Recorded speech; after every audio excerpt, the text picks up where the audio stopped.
The matchup we have all been waiting for is here. I'm Kyle Glazer, and welcome into Friar Territory, previewing the Padres and Dodgers opening series between the teams of the season begins tonight at Petco Park. And what a series it will be. The Padres and Dodgers come into tonight's matchup separated by one game in the National League West. The Dodgers, of course, at 39 and 27. The Padres one game behind them at 37 and 27. This is the game that coaches, fans, players, media, everyone involved has been waiting for some time. The Padres and Dodgers, of course, have no love lost between them. The players, the fans, really any aspect of the organizations. Dodgers, after beating the Padres in the NLDS last year, something that still sticks in the craw of the Padres and everyone involved in that organization. Now, the Padres will have a chance to face the Dodgers for the first time since they were eliminated from the 2024 postseason. We have a lot to cover. This is going to be a fantastic matchup, as these games between the Padres and Dodgers always are. We have a full preview with Alanna, Rizzo, and Clint Pasillas from Dodger territory we will get to shortly, bringing them in and discussing, or I should say they brought me in to discuss how these two teams match up, what to watch for, and just what the vibes are going to be in San Diego this week. Again, 3-game series at Petco Park. It's going to be wild. It's going to be rabid. It's going to be great action on the field. It's going to be passion and energy in the stands. These are the type of matchups that make Major League Baseball so great. Padres-Dodgers certainly doesn't have the history in terms of two teams being equally competitive or winning world championships like the Yankees-Red Sox, like the Cubs-Cardinals, like the Dodgers-Giants. But in terms of what we've seen over the last really 5 seasons, beginning with 2021, so 4 years, this will be the 5th season of it, it's hard to find another rivalry that has more passion behind it in baseball right now. And the Padres, to their credit, have turned this into a rivalry after it was one in name only for decades and decades all the way around. This should be a great series. Before we get to the full breakdown with Clint and Alanna, there's a couple things I think that are really, really important to highlight as we go into this series. First and foremost, there's going to be a lot of very, very, very interesting matchups that I think it's important everyone should keep an eye on. And again, this is just the first series between these two teams. The Padres and Dodgers will meet 13 times during the regular season. This is just the first 3. A lot can and change between now, when they meet for the first time this year, and toward the end of the season, when they meet for the last time.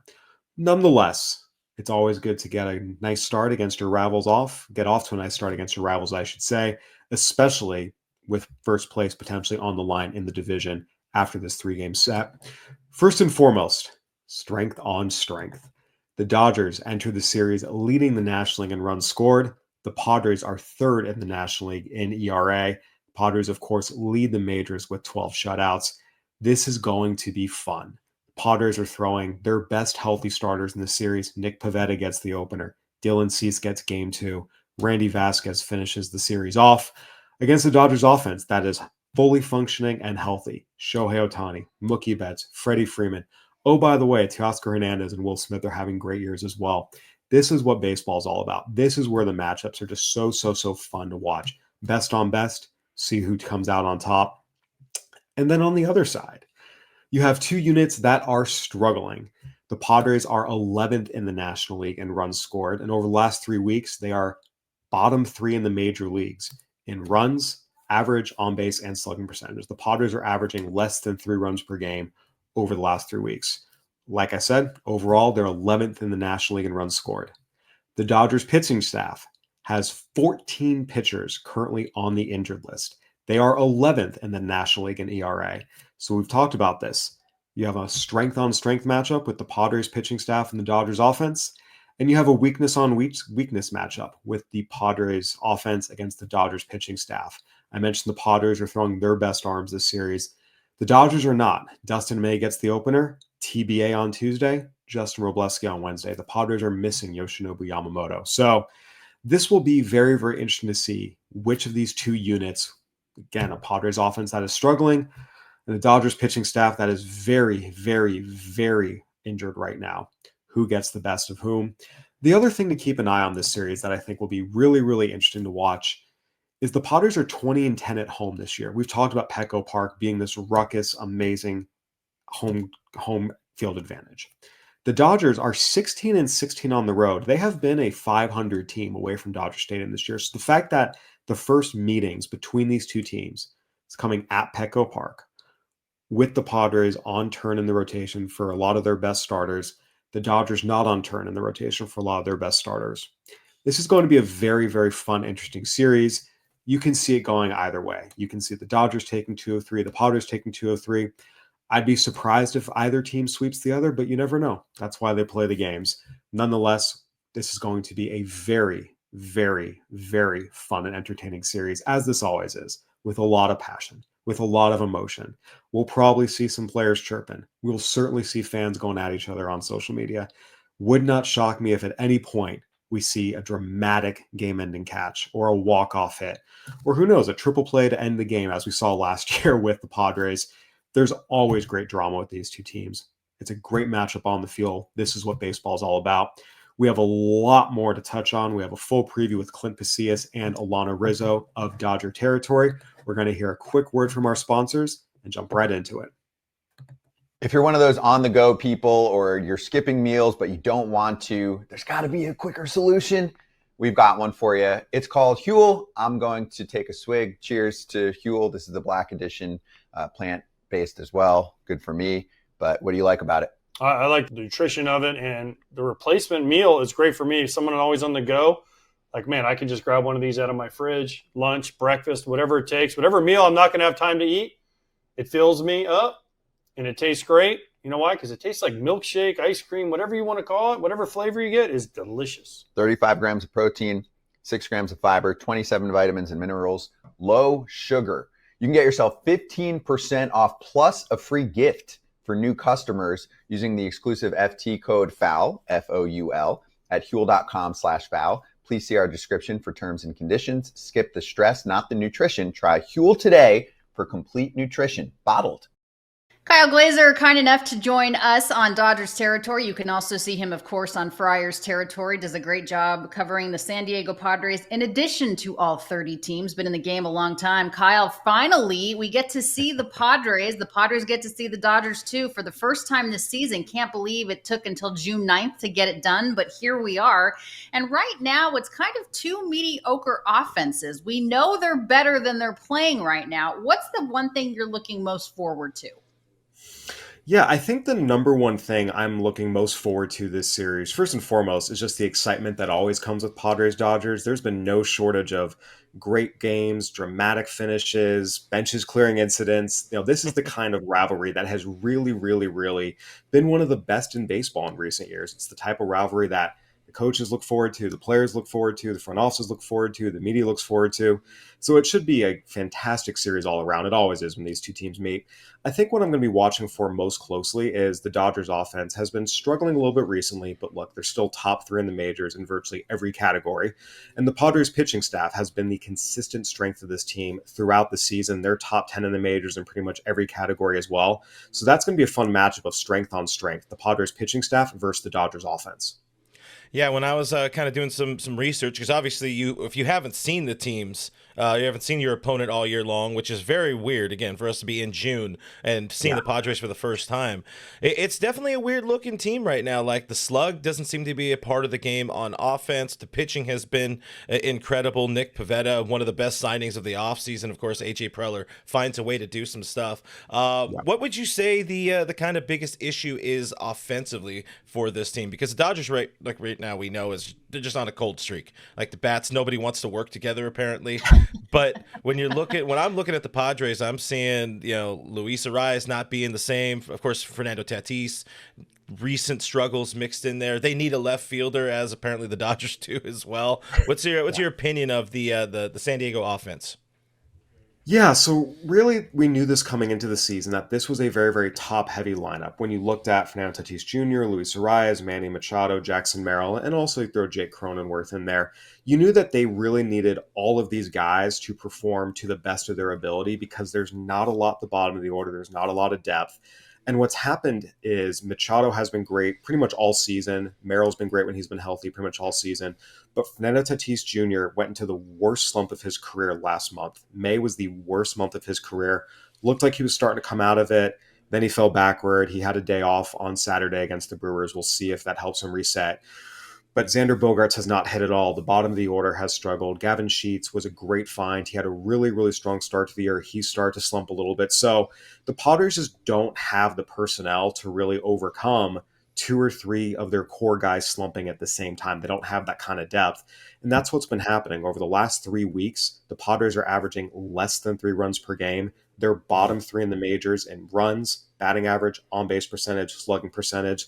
The last 3 weeks have been really, really ugly for this offense, as just too many guys have slumped at the same time, and they don't have the kind of reinforcements or the depth or the bench players that they can plug in and still get the same level of production like some other teams do. Yeah, I would definitely say, before you, Riz, I want to say that helps Dodgers pitching staff a lot right now. I think both of these teams help each other out with how good the pitching has been for San Diego, and then of course how bad the offense has been for San Diego with the Dodger pitching staff. Anyways, I just wanted to throw that in there. Riz, go for it. No, you're absolutely right, though, and I was kind of feed off of that with the Dodgers pitching staff, because I don't know if you know this, Kyle, but every single pitcher is on the IL for the Dodgers. I will be throwing in game 1. Clint is going in game 2, and we're just going to pray for the best. Tony Gonsolin, the latest victim, headed to the shelf, but this is a Dodgers team, obviously, that is decimated by injury. Nobody's going to feel bad for the Dodgers, especially the San Diego Padres. But what can you tell us in terms of the return for both Michael King with that pinched nerve and Yu Darvish with the elbow inflammation? TBD on both. So Yu Darvish obviously went on the IL before the year started with the elbow inflammation. He threw a rehab start in mid-May. The hope was that would be the start of his comeback. Instead, he reported feeling some tightness in his elbow after the rehab start. Has not gone out and thrown a live game since. He played catch in San Diego a few weeks ago, but he still does not have a timeline to return. Michael King as well. They're hoping it's something that will kind of clear up sooner rather than later, but he also doesn't have a timetable to return. And I think that's one of the things that you need to highlight with this Padres pitching staff is, I mentioned, they're top 10 in everything. Again, ERA, whip, opponent's average, strikeouts per 9. And that's been not having Yu Darvish all season, not having Joe Musgrove all season. He's obviously out for the year after having Tommy John surgery. Mm-hmm. Dylan Cease having one of the worst seasons of his career. Michael King now on the IL. They have gotten a lot of pitchers to step up in a big way. Stephen Kolek, Ryan Berger, guys like that who coming into the year were AAA depth pieces.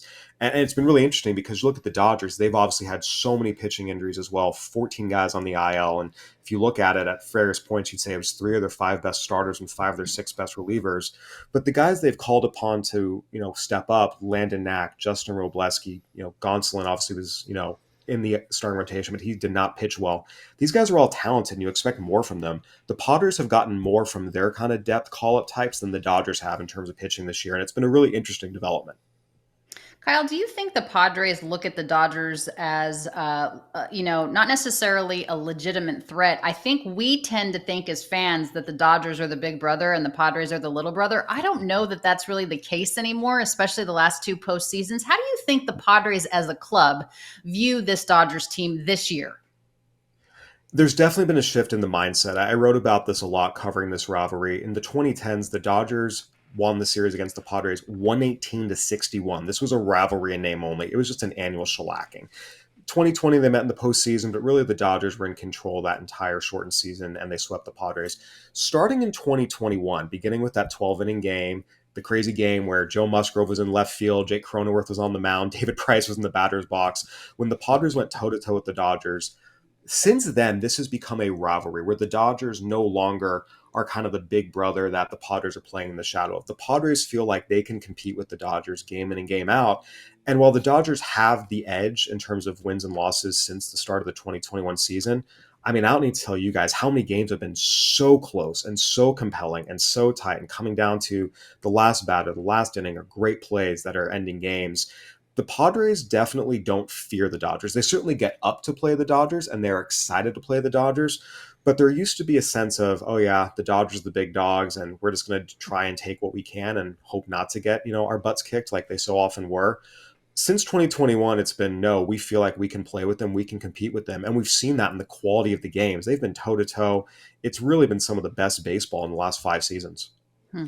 You know what's funny is I saw again. Obviously, the series opens in San Diego. The season series opens in San Diego, where once again Dodger fans are being geo-fenced out. They're being locked out from buying tickets, or at least zip coded out, or whatever. Hey, Yeah. you know what? As much as Dodgers fans love to talk crap about that, make fun about that, or fun of that, it's worked. It's worked. I mean, having a better product on the field, obviously for the Padres, has brought the fans in there. Because I remember Yep. when Padres fans were just getting introduced to the team in 2019, like, oh, this is what baseball is. But now, like, it's a legitimate crowd showing up to these games. It's into it. We saw it last year, the Dodgers talking about. I mean, crap, Alanna, you were like, hey, I am a little scared of this Padres team going into San Diego because of that crowd. I picked the Padres Yeah. to win last year, and I still haven't heard the end of it. Listen, and I wasn't that far off, okay? Like No, five they're games in the series, Dave Roberts was worried about it. We had a conversation with Dave Roberts about it because I got in trouble because I picked the Padres.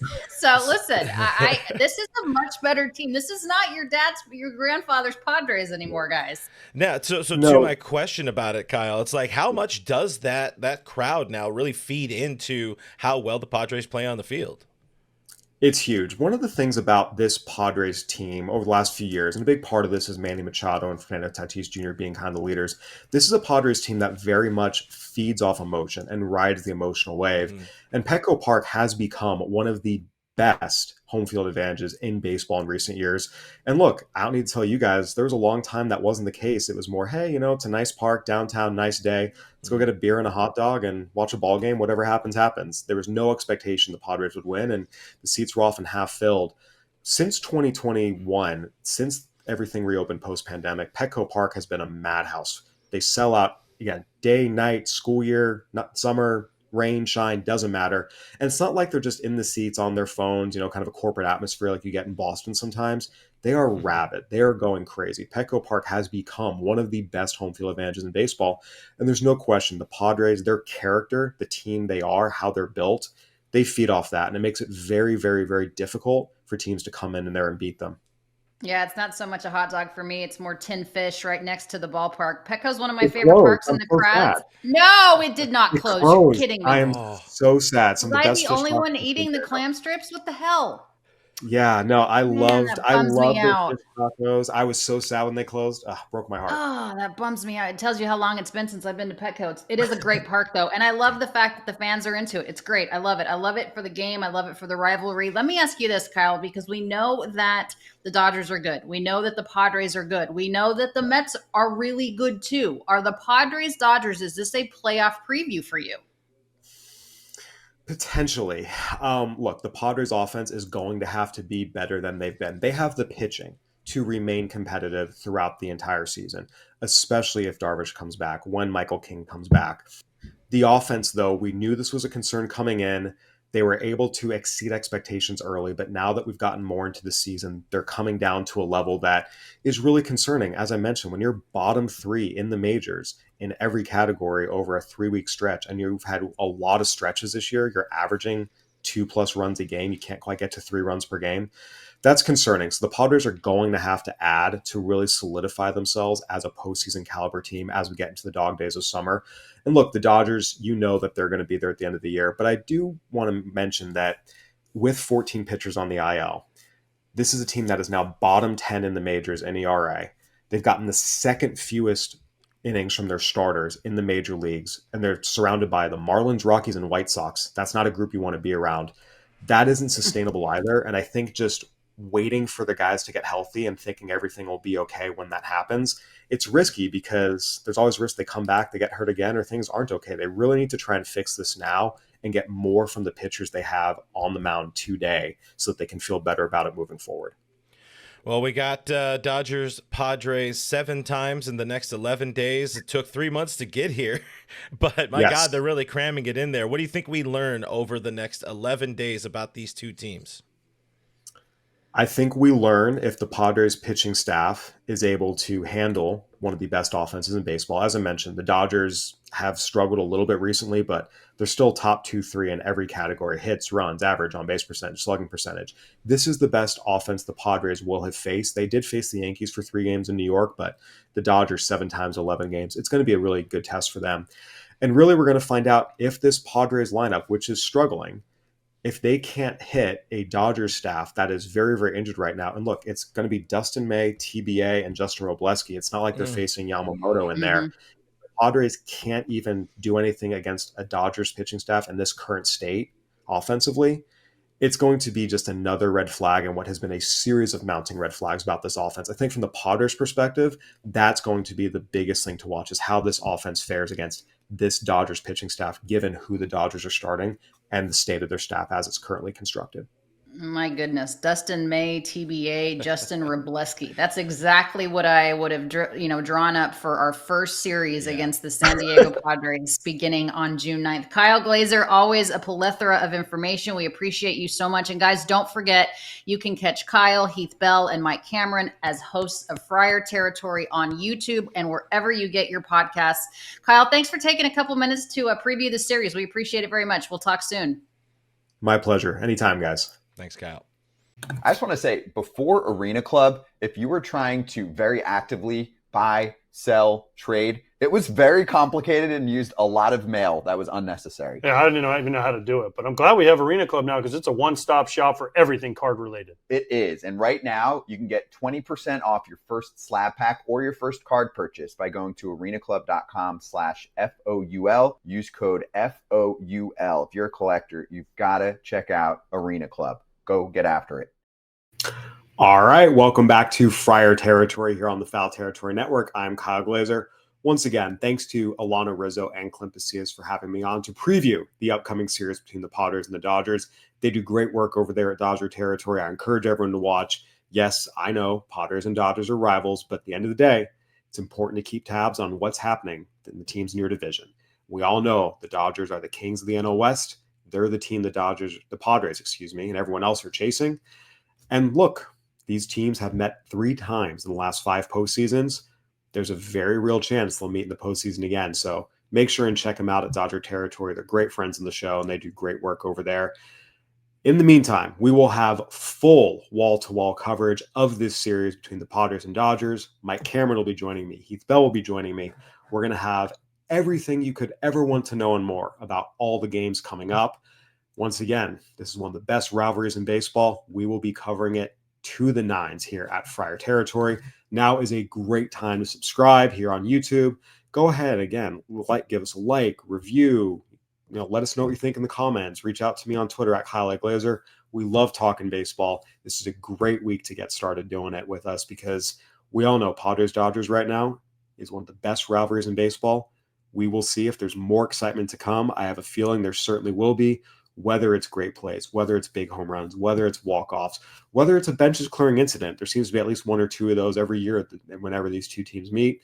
And of course, there's still a bad taste in the Padres' mouths, and there's a bad taste in the mouths of Padres fans throughout San Diego over the way last season ended. You can be sure it will be very, very, very rabid at Petco Park for this series. Once again, Nick Pivetta versus Dustin May on Monday night, which should be a really good pitching matchup. Dylan Cease versus TBA on Tuesday. We'll see who the Dodgers throw. And Randy Vasquez versus Justin Robleski in the afternoon matinee on Wednesday. Should be great stuff all around. Keep it here on Friar Territory. We'll be back later this week with Mike Cameron and Heath Bell to break everything down. Enjoy Padres-Dodgers, everyone. I know we will be.